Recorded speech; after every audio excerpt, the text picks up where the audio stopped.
Hello, my name is Rick and welcome to my YouTube channel. So today I have a review of some Trader Joe's skincare. I didn't even know they had a skincare section until a friend recommended me some snacks that they make there. So when I made the trip, I was happy to see they have like this tiny little skincare section, like a bath and body section. And I saw some promising products and I decided to pick up a few. And so now I'm going to talk about prices, their efficacy, and just whether they're worth picking up at all. So I'm going to start with the cleanser because that's usually what you start with first in your routine.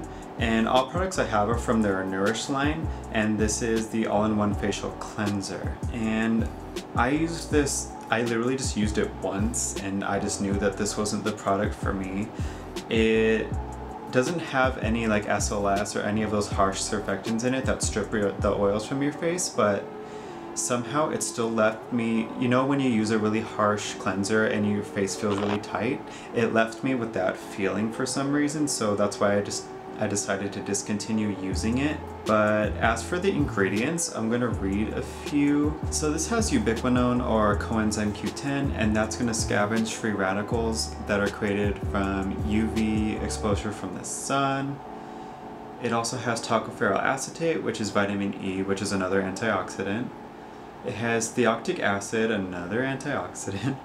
It has retinol palmitate, which is a vitamin A derivative. And it has vitamin K1, and that's for blood circulation. So if you have any like dark circles or vascular veins showing through, then it's going to help relieve some of that discoloration. It has copper chloride, and copper is usually used in skincare because, well, one, copper is used through a lot of like protein synthesis in our skin, namely collagen, so it helps with that. And then it's also anti-inflammatory.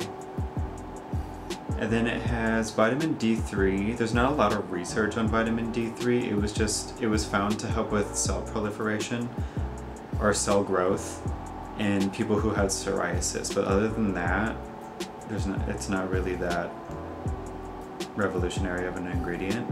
It has vitamin C through ascorbyl palmitate. It has panthenol, which is vitamin B5. Sodium lauryl oat amino acids. If you didn't know, amino acids are the building block of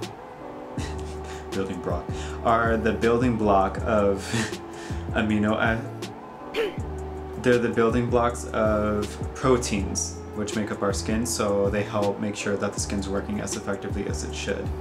And then it has Camellia sinensis, or green tea leaf extract, which is another antioxidant. So like I said, this left me feeling kind of stripped, so I'm not going to pick it up again. If you have oily skin, this might be good for you, but once again, if you have oily skin, it's a misconception that you want to strip your face of the oil, because it tells your body that you need to make more to supplement what you just took off. So I'm not going to recommend this based on how stripping it is and the fact that it has a lot of active ingredients in it, but in a wash-off product, it's probably not going to be effective because you're not leaving the ingredients enough time to actually have any effect. And even though it's $6, there's other cleansers on the market, like CeraVe makes a few. They have a salicylic cleanser, which salicylic acid is okay in a cleanser because it does actually work pretty instantaneously. And the hydrating cleanser they have, it has like ceramides and stuff in it, which are gonna help supplement what the cleanser takes off. So cleansers, just innately, they're gonna take everything off your face, whether it's good or bad. And when there's active ingredients like ceramides or cholesterol in it, it's gonna help replenish what the cleanser took off. So in that way, those cleansers are going to be better than this. Another product that I got from Trader Joe's was their hyaluronic acid serum, but after I used it, I threw away the packaging because I wasn't thinking. But I was just going to read some of the ingredients that are in that. It's not much. There's like 5 ingredients. And that has water, propanediol, sodium hyaluronate, phenoxyethanol, which is the preservative, and ethyl hexyl glycerin, which is another preservative. It's a simple serum. It's $8.99 I believe for an ounce, and I liked it because it was really thick. There's not really much to say about it. It was just a very like straightforward hyaluronic acid serum. I put it on after I got out of the shower and there was still a lot of humidity in the air to draw the water from the atmosphere to my face. And then I'd lock it in with a moisturizer. It served its purpose. I'd actually recommend it because I really liked the texture of it. I like the thicker hyaluronic acid serums. And finally, I have the Nourish Oil-Free Antioxidant Moisturizer. The reason why you want to avoid oils sometimes is if you have fungal acne, if you're prone to it. If there's plant oils in the moisturizer you use, sometimes they can actually feed the fungi and it'll exacerbate the problem. But I'm just going to get into some ingredients. It's also $6. If you were curious about that. It has aloe leaf juice, and aloe leaf juice is better than extract because not all extracts are created equal, and you're not sure how potent that extract that the company uses actually is. So the juice is the most potent. Oh, this is what I wanted to talk about. So if you look really high up the ingredient list, phenoxyethanol is within the second line, and usually when you look at an ingredient list, you want to see where the preservative is, because usually the preservative is going to be in a concentration of 0.5% to 2% in a product. So you know anything that comes after the preservative, there's not going to be a high concentration of it in the product. And that's not to say that some ingredients aren't going to be effective under that 2%, like hyaluronic acid, for example, is usually done at 2% or less, because anything over that, it's hard to work with and it might not be as effective. But with this moisturizer in particular, there are some things under the preservative, which is phenoxyethanol, that I've seen in other products in a much higher concentration.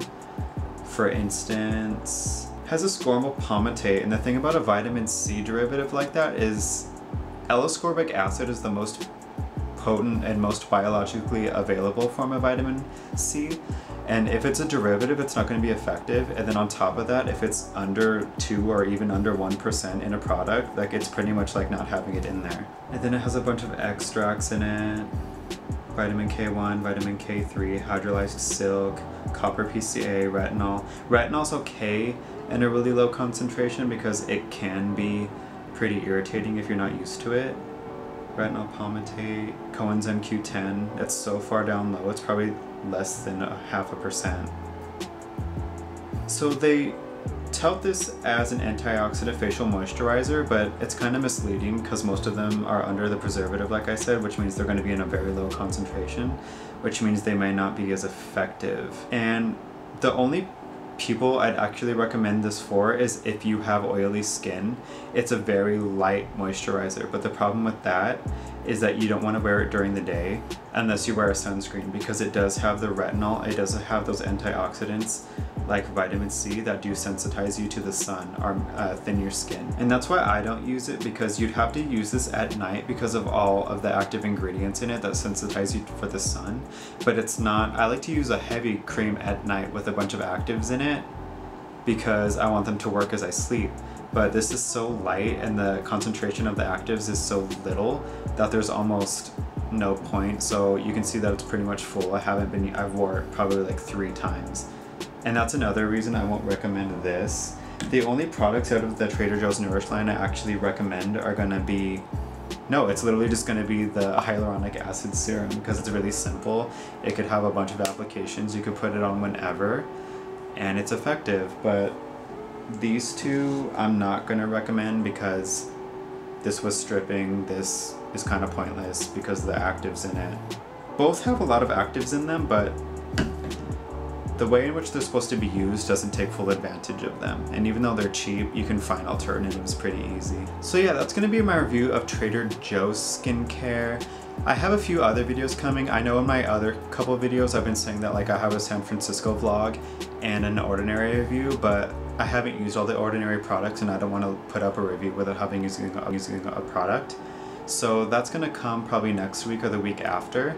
And then I have some products coming from Paula's Choice, so look for that. I plan to use those within the coming week. And then the Inky list as well. Those are all the products I got are under $20, so they're all going to be very affordable. And I plan to do thorough reviews of all of them. So if you'd like to see those in the future, I'd encourage you to subscribe if you want to. And thank you for watching this video, and I hope to see you in the next one. Bye bye.